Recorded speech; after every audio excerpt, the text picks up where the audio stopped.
Guys আসসালামু আলাইকুম। তো অনেকদিন পরে আমরা ফেসবুকের জন্য একটা ভিডিও করতেছি গাইস। আমরা এখন আইছি ফরিদপুর গ্রামে ঘুরতে। তো সেই গ্রামটির নাম হচ্ছে গাইস লুতুপাড়া গ্রাম। अभी तो रुको, क्लाइमैक्स अभी बाकी है। अभी मजा। আমাদের মাঝে অনেকেই আছে। তো ওয়েদার নাইস ওয়েদার, কি সুন্দর একটা ওয়েদার। সিনেমাটা ভিউ নিয়ে দেখ কত সুন্দর জায়গা। ইন্দা ওই ইতে যাওয়া যায়। চিনছি এই যে এখানে আবার ধানের চারা লাগাইতেছে, কি বলে জানি দিরে পাতো নাকি কি জানি কয়। ধারণার বাইরে ছিল ফরিদপুর গ্রাম এত সুন্দর লুতুপুতু পাড়া।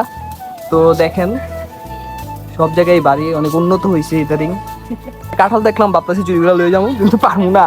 আমার গাজীপুরে আরো বেশি কাঁঠাল আছে। সামনে টমি খাবার খাইতেছে। তো গাইস এই যে ব্রাজিল সাপোর্টার আমগো নেইমারের পুরা ভবিষ্যৎ বউ আর কি, এই যে নেইমারের জার্সি পরছে। তো আমরা এখানে মজা নিতেছি, অনেক সুন্দর প্রকৃতির মাঝখানে দেখলাম। এটা হলো ঐতিহাসিক সেই মাটির ঘর, বর্তমানে মানে বিলুপ্ত হইতেছে আমাদের গাজীপুর বা প্রত্যেকটা বাংলাদেশে পাওয়া যেতেছে না বেশি একটা।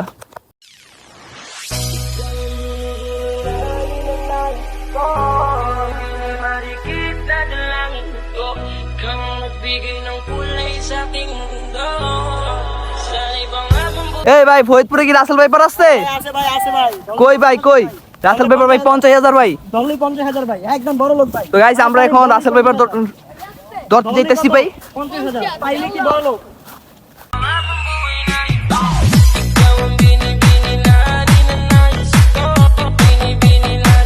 ভাই আল্লাহ চাইলে কি না করতে পারে, কত সুন্দর জায়গায় চলে আসলাম। সুবহানাল্লাহ, আল্লাহ চাইলে কি না করতে পারে। আল্লাহ আল্লাহু আকবার আল্লাহু আকবার। এই রাসেল লড়তাছে এই ভাই, এই যে রাসেল গেছে এই গেছে কোন দিক গেছে ভাই? এই জায়গায় আনছে কেডা কের পাশে আইছো? আইছি লুতুপুতু আমাদের বড় ভাই। গাড়ি চিনে না ভাই? বললাম শামীম ওসমানের ছোট ভাই। ও মাই গড, ওয়াও! শামীম ওসমানের খালতো ভাইয়ের কাছে এসেছি।